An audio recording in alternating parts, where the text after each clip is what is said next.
आज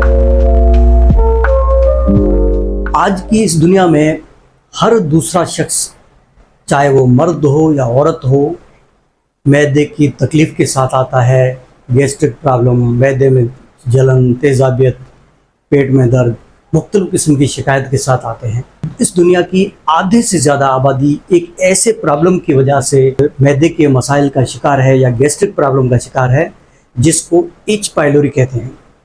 H. pylori is a bacteria which infect the stomach and also it may the cause of peptic ulcer. H. pylori जिसको Helicobacter pylori कहते हैं, एक bacteria है और ये दुनिया का सबसे ज़्यादा प्रॉब्लम है जिसमें मैदे के मसाइल होते हैं।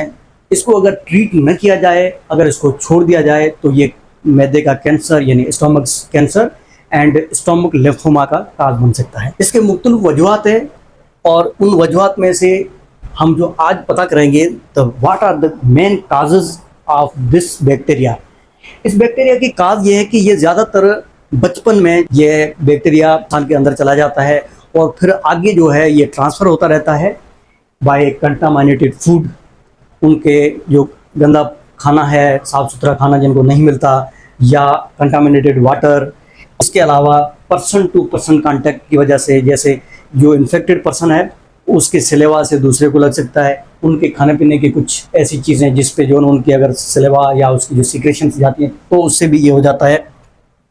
और दूसरा इसका काज जो है वो फीको ओरल रूट है, यानी उसको बाय माउथ भी वो ट्रांसफ़र होता है और जो है बाय स्टूल के ज़रिए भी यानी पखाने के रास्ते भी ट्रांसफ़र होता है। उसकी वजह है कि जो लोग सफाई सुथराई नहीं रखते, जो खाना खाने से पहले हाथ नहीं धोते या जो वॉशरूम जाने के बाद हाथ नहीं धोते, अपनी सफाई नहीं रखते, हैंड वॉश नहीं करते, उनको ये ज़्यादातर जो है बैक्टीरिया जो है लग जाता है और दूसरे आगे चल के उनको बहुत बड़े मसाइल का शिकार हो जाता है, पूरी फैमिली इसका शिकार हो जाती है। और उसके अलावा हेरिडिटी फैक्टर भी होता है, जो लोग फैमिली में चला आता है और फिर दूसरे को होता है, इसी तरीके से ये बीमारी लगती है।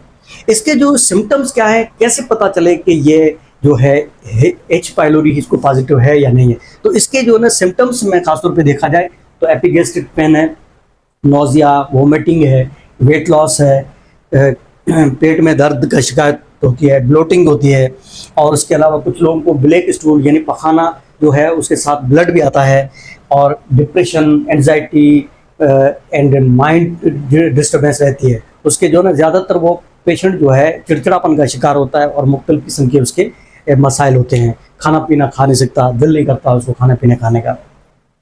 अब आते हैं इसके इसको डायग्नोज कैसे करें, how we can diagnose this disease. इसके लिए ब्लड एच पाइलोरी कराया जाता है, उससे पता चल जाता है।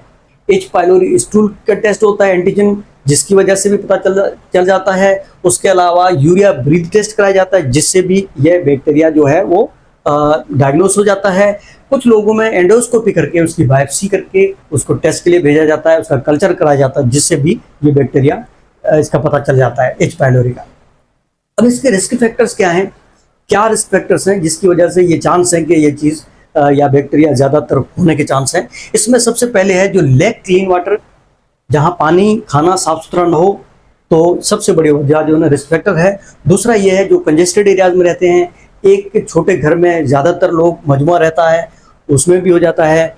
और जो जिनकी जो है सफाई सुथराई का निज़ाम नहीं हो या ड्रेनेज सिस्टम जिसका अच्छा नहीं हो, उसकी वजह से भी ये हो जाता है। और क्लोज कॉन्टैक्ट विथ कंटामिनेटेड और इन्फेक्टेड पर्सन, जो इन्फेक्टेड पर्सन है उसके क्लोज कॉन्टैक्ट से भी ये डिजीज़, ये बैक्टीरिया हो जाता है।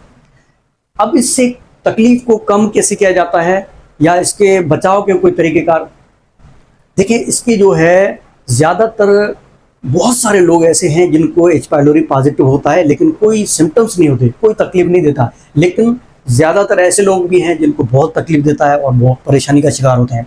तो उसमें इसको कमी करने के लिए बेहतर ये होता है कि वो अपना लाइफस्टाइल बेहतर करें, तो भी इसको कंट्रोल कर सकते हैं, इसकी तकलीफ़ें कम कर सकते हैं। कैसे, जिसमें अगर जो लोग स्मोकिंग करते हैं वो स्मोकिंग से अवॉइड करें, शराब नोशी से अवॉइड करें, या अपनी लाइफस्टाइल बेहतर करें, या जो है एंजाइटी, डिप्रेशन या परेशानी है उसको कंट्रोल रखें, अपनी डेली लाइफस्टाइल बेहतर करें, एक्सरसाइज करें, प्रे करें, योगा करें, खुश रहने की कोशिश करें। इससे ये है कि ये अपना इन चीज़ों पे कंट्रोल किया जाता है। अब आते हैं इसकी treatment, how can we treat this bacteria. इसकी जो फर्स्ट लाइन थेरेपी है जिसको ट्रिपल थेरेपी कहते हैं, जिसमें 3 ड्रग एक साथ देते हैं हम, और उसमें 2 एंटीबायोटिक्स, खासतौर पे क्लेरिसिड और एमॉक्सिलिन दिया जाता है, और तीसरा जो है प्रोटॉन पंप इनहिबिटर, वो है जो मैदे के जो तेजाबियत है उसको कम करने के लिए इस्तेमाल होता है, जिसमें ओमिप्राजोल है, लेंजोप्राजोल है या इज़ोमेप्राजोल। तो ये 3 जो ड्रग देके पेशेंट को कंट्रोल किया जाता है।